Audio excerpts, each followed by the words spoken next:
What's up, YouTube? It's the Console Samurai with Grown Ups Gaming. And just a few days after we heard the announcement about an unofficial PS4 app that allows remote play to your computer, Sony came out and announced that they were actually working on an official one. And what this obviously allows remote play to your computer. And it's very similar to Xbox's streaming feature, where it allows you to stream all your content to the Windows 10 PC. But unlike Microsoft's plan, Sony's will work on Microsoft OS X. And we don't know if it's going to work on Windows 10 and Windows 8, but obviously it will work on Windows 10. Can't imagine them not having it work on Windows 10. But now, this feature is an interesting idea. I like the idea. I don't think it's a make or break kind of feature, but it does add an element of flexibility. And can't argue with a little extra flexibility in whatever platform you choose to game on.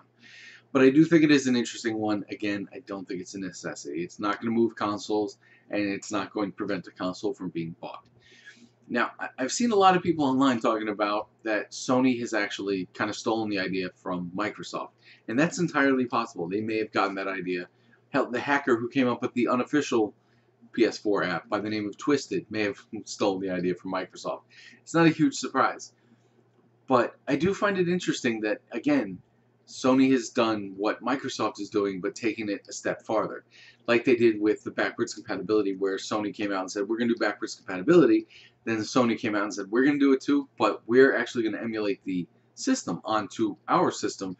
That way, on day one, unless there's something they're not telling us, we should be able to get full backwards compatibility on PS2 and PS1, where Xbox is doing 100 at a time. And again, this time, instead of just being limited to Windows 10, it looks like we are probably going to be on Mac OS, Windows 8, and Windows 10. Now, it may also come to Linux, but the article I read said nothing about any other platform other than Windows and Mac OS X. Now, the timing of this, I kind of feel is very similar to backwards compatibility, where with PlayStation Experience coming out later this week, it's going to start later this week. I feel like this was probably, both of these, both backwards compatibility and this remote play app, were probably both planned for an announcement during this event. But due to this hacker coming out with his unofficial app and getting so much attention for it, and the Star Wars Battlefront bundle revealing backwards compatibility, that Sony kind of felt backed into a corner and felt like they had to do it.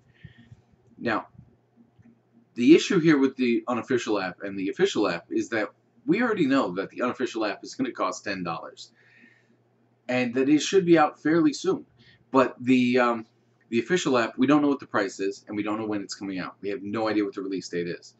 But with the knowledge we have of the unofficial app, I feel like Sony has got to get it into gear, and they've got to get this official app out before the unofficial app becomes, well, the official app, regardless of whether Sony wants it to be or not.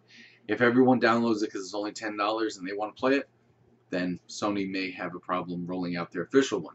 And that may be coming very soon, because what with them discontinuing the PS Vita, or at least first-party support for the PS Vita, it does look like the Vita is going to go. And that is currently the only way you can do remote play.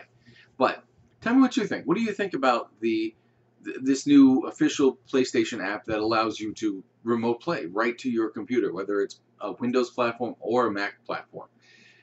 Either way, let me know what you think in the comments down below. Once again, I am the Console Samurai, and I'll see you around.